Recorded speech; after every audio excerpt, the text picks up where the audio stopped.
Hey there, shaker makers, it's Demo Donna here with Queen & Company, and in today's video I'm going to show you how to make Shorty Shakers.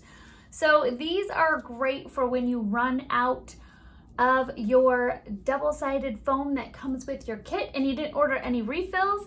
This is a great way to make your own shakers, and especially too if you are adding a thick embellishment. I am using the brand new Gerber daisies. These are nice and in stock right now, so make sure you go check those out. They come in 8 different colors and they are nice and thick. They have that beautiful stitching on them. Just love them. And then I'm also using the Love Jar kit, and we are gonna hop right into making our Shorty Shaker jar slimline card. Thank you guys so much for watching. As always, enjoy. For the base of your slimline card, all you need to do is trim off 4 inches. So then you end up with an 8.5 by 7, and the folded dimensions are 8.5 by 3.5. Now I'm going to be using 3 dies, these 3 dies here from the Slim Die kit, which I absolutely love. And I'm really excited it's back in stock right now so I can create some more slimline cards for you guys. So I'm also using the 6x12 Magic Memories paper pad. So this is great because you don't have to double up on your 6x6 paper, and you can just use your 6x12 with your slimline dies, which is fantastic. So I'm going to go ahead and attach my other 2 layers. All right, so now I have the base of my card, and you can see how just simple that is. Just boom, boom, boom, 3 dies on top of your slimline card, and then you could create really endless possibilities. And I've been really excited to work with this black and yellow color palette that I figured a little jar trio would be fun. And I'm gonna make 3 Shorty Shakers. So in order to make a Shorty Shaker, I am actually using the foam and acetate sheets.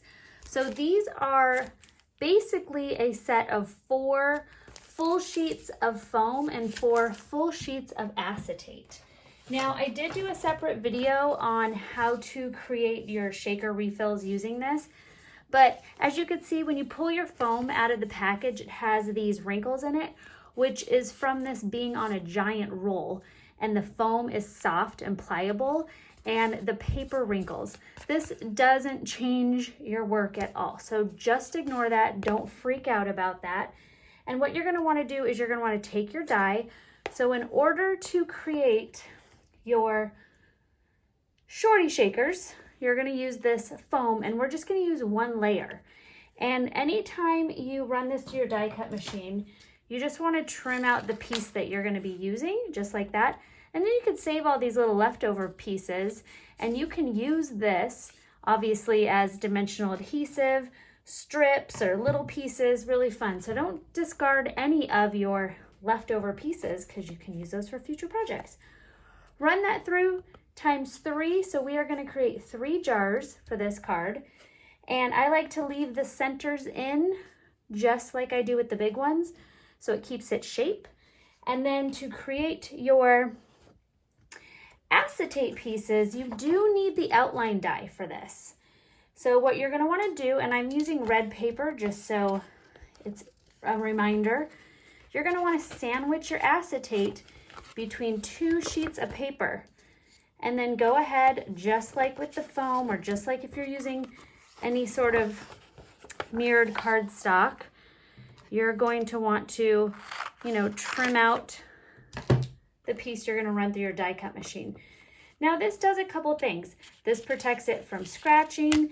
This also protects it from the scratch marks, from your cut plate. And I like to then just keep them in their little protective paper sandwiches.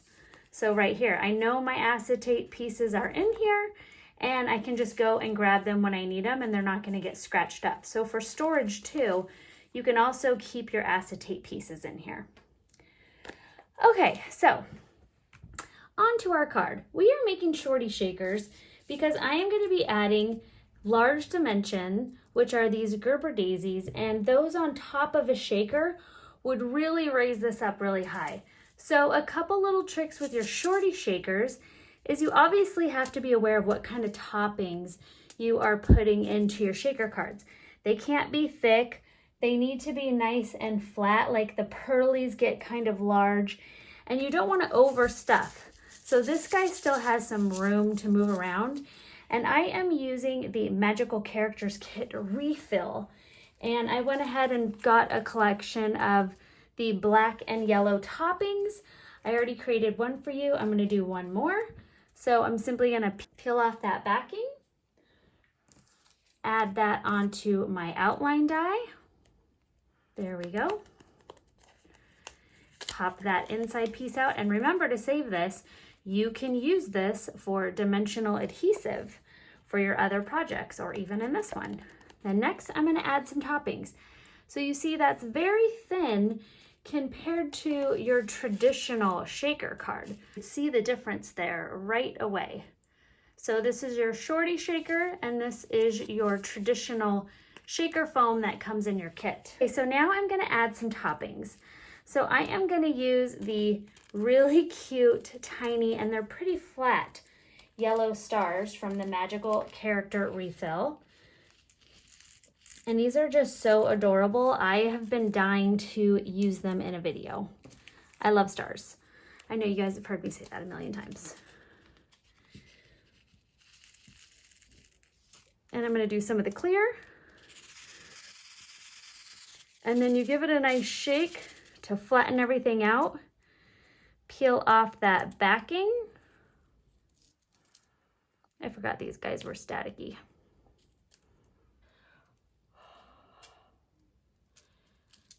Okay, so now I'm going to take my piece of acetate that I pre-cut. I'm going to remove it from my printer paper sandwich. And you can obviously keep these for future projects or toss those. And then I'm going to take my acetate and place that on. All right, and now I'm going to take my sheer glue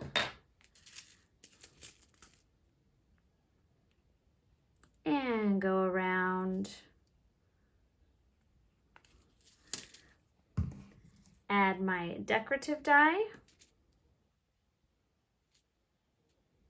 And there you go, your Shorty Shaker. So you can see you've got a nice fun shaker there. Okay, so next we are going to attach our lids. And now what I did is I cut these out with a black glossy cardstock. And once I cut it out, I just put a little bit of wrapping tape to hold that jar top in place, because I wanted to use the black on black, and that piece fully cuts out. So if you want to have a closed jar, go ahead and do that. And again, I'm going to use the really fun Rick Rack ribbon, back in stock, so couldn't resist. And I am not going to be too picky. I am just going to lay that on there.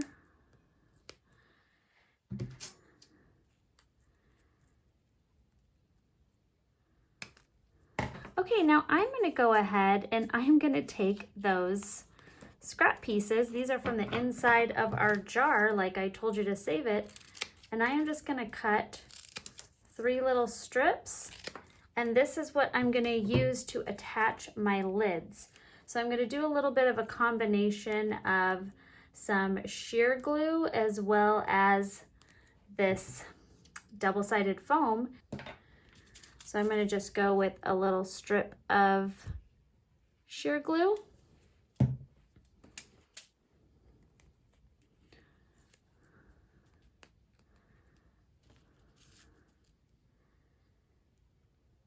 All right, so now I have my 3 jars. I'm using my one with my black stars in it for the center. So I'm going to go ahead and peel off the backing for that adhesive on my jar lid. And then I went ahead and stuck red liner tape on the back of all of my jars so they stay nice and permanently adhered. Because this is going to be 3 jars and I want them to be centered, I'm gonna start with my middle jar. Now you could obviously measure it and get a center point, but I'm just gonna eyeball it. And there we go. And there we go, our 3 jars. I even think my center one's a little crooked, but I'm okay with that. I feel like these turned out really cute. It's not as thick as your average shaker card. These are nice little Shorty Shakers. And now, last but not least, we are gonna add our little tag. All right, so for my tag, I cut out the yellow stripe paper and some white cardstock. And then I'm gonna throw it on the ground and bend over and pick it up. And I am stamping filled with thanks. I'm gonna use some nice black ink. If you are a not so comfortable stamper, I'm gonna take one of my little jars just as a scrap piece of paper and just do a couple stamp outs, get the pressure right, and that looks good to me. And I am gonna do a filled with thanks right about there. Woo! Works for me. And now I'm gonna take my yellow one here.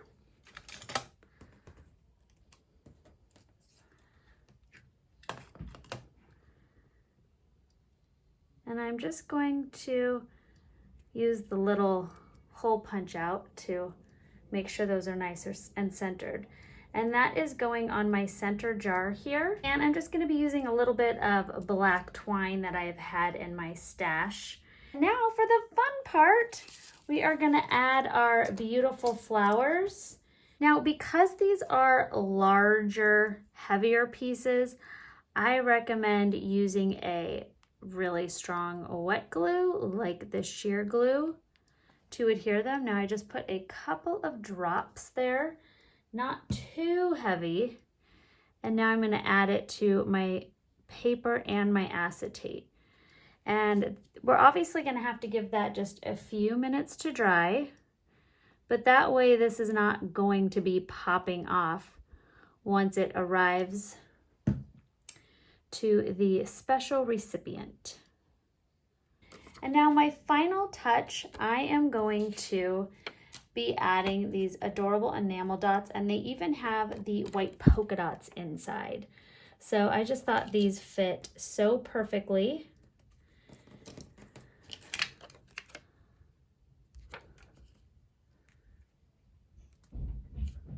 All right, and there you have. I made nice thin shakers so I can add a really thick, fun, dimensional flower to it. And on top of that shaker, that would have been really thick. So I wanted to do our Shorty Shakers. And I have this really fun yellow and black jar thank you card. Thank you guys so much for watching. I hope you enjoyed this week's video. Make sure you subscribe so you don't miss out on any of the fun coming your way. Thanks so much again. Bye-bye.